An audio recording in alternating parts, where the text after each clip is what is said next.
Welcome back. You didn't miss a thing. Well, only a couple of fantastic Star Trek stories from Bill here, and they were really something. And another one. Yeah, you're a Star Trek fan. Wow, you didn't want to miss those. Anyway, I digress. From our prime direction, the bestowment of pleasure from matters trivial through inquisitions of a scientific nature. Before the break, I asked you which film heralded the long-awaited coupling of Ice-T and Malcolm McDowell.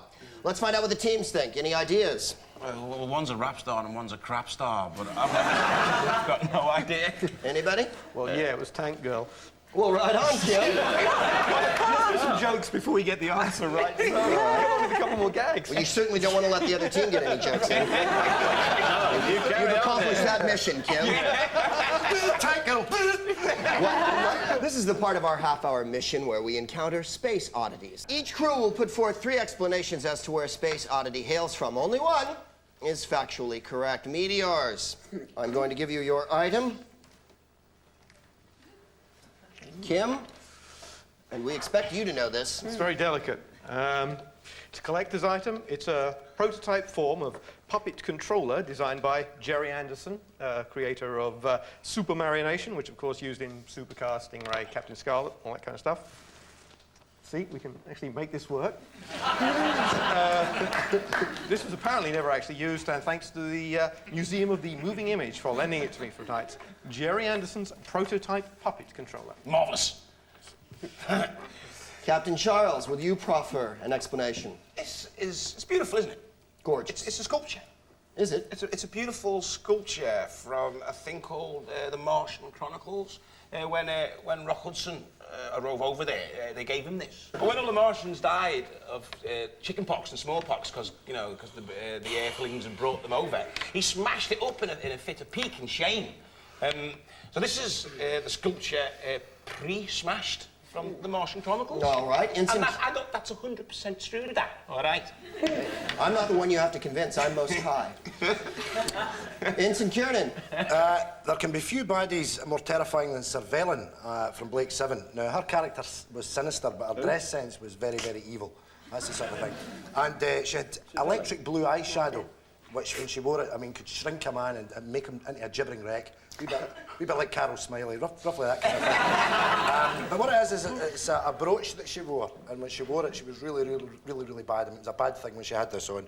So there you are. It's a brooch worn by Sir Velen and Blake 7. That's what it is. All right, comments. Ford says it's Sir Velen's brooch from Blake 7. Craig says it's from the Martian Chronicles, that it's a sculpture. And Kim, who knows everything, says it's Jerry Anderson's prototype puppet controller. Which one do you think it is? Well, I say the puppet controller. It doesn't work, you see, because it's all... Yeah. Or you could say brooch. Can you move it about? Can you demonstrate it? You see, if you use it as a puppet controller, you go like that when you... What do you think, then? Can we have a decision, please? I think we got to go with Kim. OK, then, right. Yeah, So you think it's a your prototype superior. puppet controller from Jerry Anderson? Oh, how very wrong you are. Why It's did you Ford do Kiernan's that? answer. Sir Velen's brooch from Blake 7. Didn't I try and tell you? Didn't I tell you what it was? I said it was a brooch. I put that. Why didn't you follow your instinct? I said it was a brooch. I know. That's got him into a lot of puppet. trouble before, though. He shouldn't do that. But the captain, mate, put your foot down. Yeah, no, I put my foot down and went right through the floor. I was talking to Bill Bailey. No, Oh, you're talking to Bill Bailey? Yes, he's the captain here, He Bill. put his foot down right on my leg. And now the comets spread light on their space oddity. Here we go. Mr. Bill?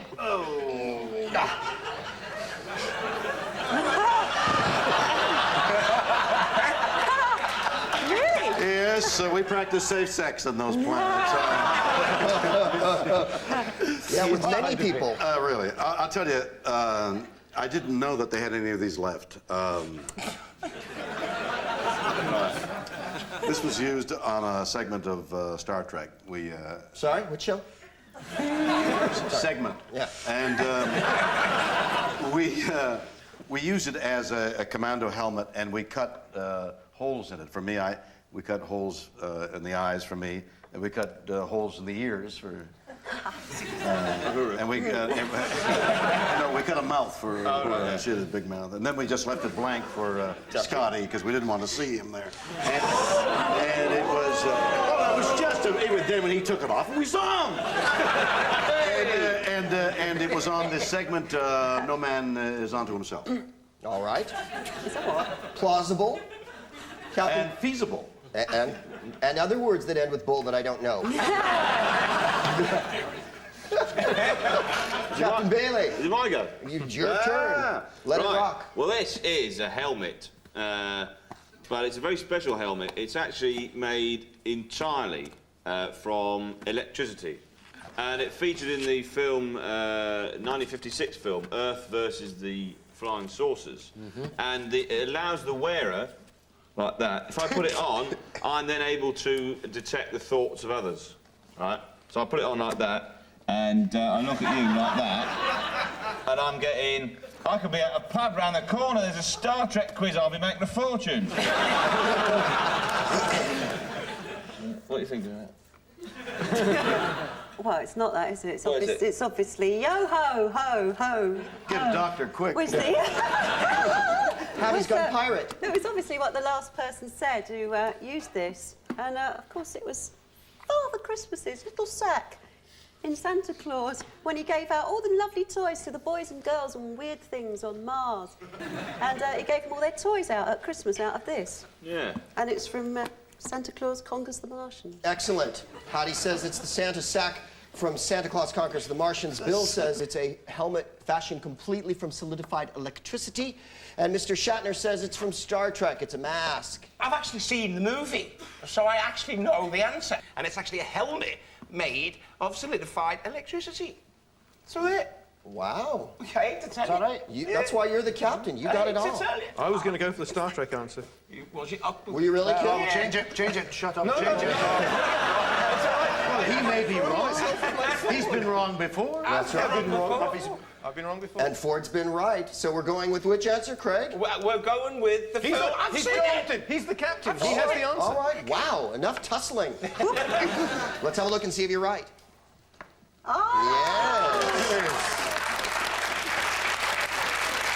It is a helmet fashioned completely from solidified electricity from the movie Earth versus the Flying Saucers.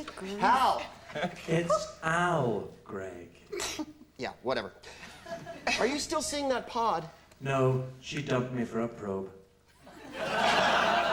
Scores, please. Meteors 24, comets 14. Whoa, the meteors.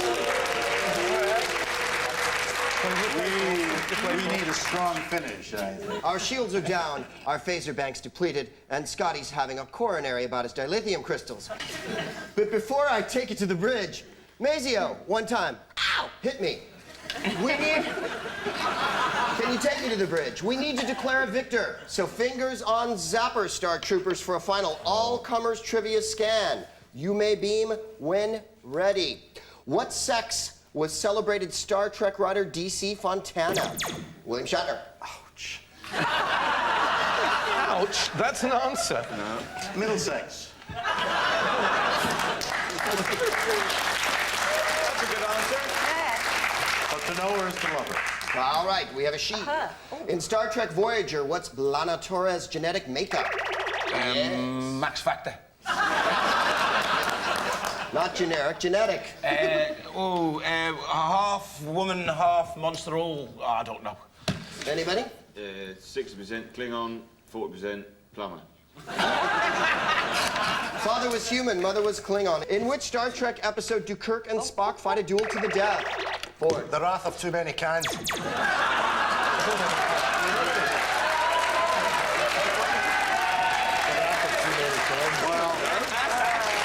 I don't remember because I never lost a fight.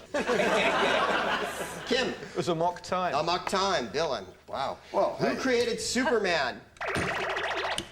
My mother and father.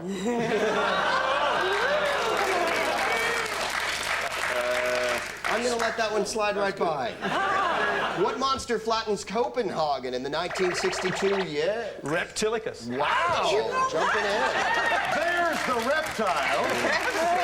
There's that giant lizard we spoke of. Who starred in The Swarm? Loads of killer bees and Michael Caine. Michael Caine. Which Star Trek cast member battled killer rabbits in the movie Night of the Lepus? Bill was Bailey. the one in the rabbit suit. DeForest Kelly. DeForest Kelly, that's absolutely correct. He never told me that. Yeah, he did. Well, that brings us to the end of that scan. Hal, Yes, Greg. what are the final scores? The final scores are Meteors 20. Yeah, never mind the final scores. William Shatner's team wins.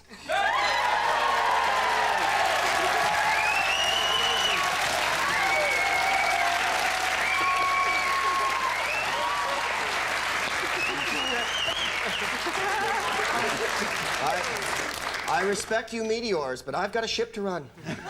Well, that brings us to the end of tonight's Nebular program, the only show you can see from Earth with the naked eye. Thanks to our teams, the Meteors, Craig Charles, Ford Kiernan, and Kim Newman, and to the Comets, Hattie Hayridge, Bill Bailey, and William Shatner. I've been your Most High Commander, Greg Proops. Peace out.